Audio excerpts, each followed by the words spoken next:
ఈ లోకంలో అనేక మంది శిశువులు ఆకలి బాధతో అకాల మరణం పొందుతున్నారు. కనుక క్షీరాభిషేకం చెయ్యడానికి తగిన స్థానం నా విగ్రహం కాదు. నిజానికి అటువంటి నిరుపేదలు ఎంతవరకు ఆకలితో ఉంటారో అంతవరకు నేను ఆకలితోనే ఉంటాను. నా ఆకలి తీరడానికి అనాథ శిశువుల ఆకలి తీర్చాల్సి ఉంటుంది.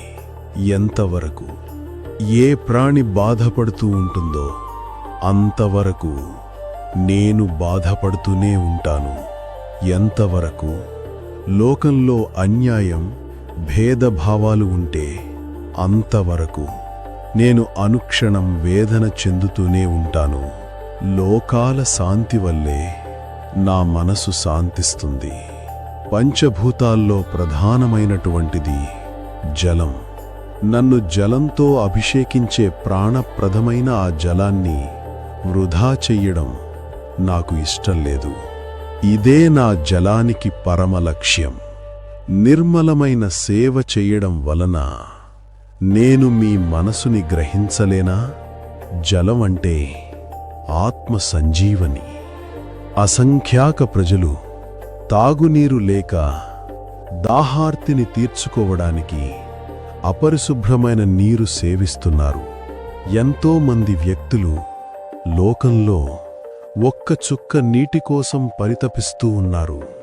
నదిలో ప్రవహించే స్వచ్ఛమైన జలాన్ని నాకు అర్పించిన పక్షంలో నాకు బాధ కలుగుతుంది. జలం శరీరానికి సంచాలక శక్తి. ఈ జలాన్ని నా భక్తులు సాటివారి దాహాన్ని తీర్చడానికి సమర్పిస్తే వారికి నేను నా మనసులో స్థానమిస్తాను. విలువ పత్రాలు నాకు ప్రీతిపాత్రమై అవి నా వేదనను హరిస్తాయి. ఉమ్మెత్తను ప్రియమైనవే నాకు శాంతిని ప్రసాదిస్తాయి. ప్రపంచం అశాంతితో రణరంగం మారిన అనంతరం సజ్జనుల మధ్య భయంకరమైన సంగ్రామం జరగవచ్చు. అప్పుడు ఉమ్మెత్తను, విలువ పత్రాలను నాకు సమర్పించిన పక్షంలో నా మనసుకి శాంతి ఎలా లభించగలదు? ఇక నా పూజ ఎలా సుసంపన్నం కాగలదు? నా మనసుకి శాంతి కలగాలని భావనతో మెలగటం నాకు నిజమైన ఉపాసన.